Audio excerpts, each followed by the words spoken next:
Everything I've been resisting on one level is being true about women and about myself, as you know, or trying to change in a certain way. I suddenly just saw this is it, but in a huge context that allowed, freed up, I think, that desire in myself, in a human being, to actually want to evolve, which I think is a completely impersonal force.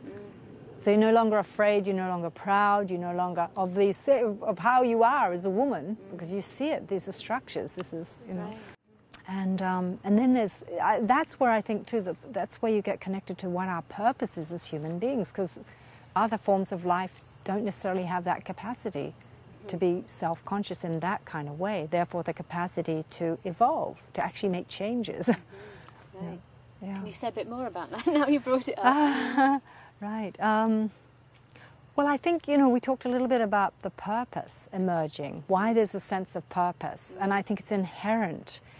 I think it's inherent in the desire in a human being. It's expressed in a human being to want to evolve, to want to move to a higher level of being.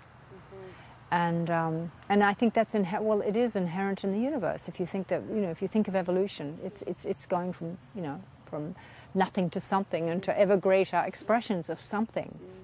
And I think that's alive. We are part of the universe, so we are part of the cosmos. So that force is in us, but we have the capacity to understand that, to actually recognize that as a desire to evolve at the level of consciousness, which means evolve out of the kind of structures we've been talking about, very personal, self-centered, egoic, self-conscious in the negative sense, structures, you know, that keep us all separate, that keep us in conflict, that keep us afraid, you know, locked into these sort of very human structures, human thoughts and emotions and cultural mores even. These things become cultural mores. So what I'm talking about is we as human beings, part of our purpose is to evolve, I think, and we have the capacity to do that because we can become more and more conscious. As we become conscious of how we are, what we're made of, what makes us tick, we can actually choose to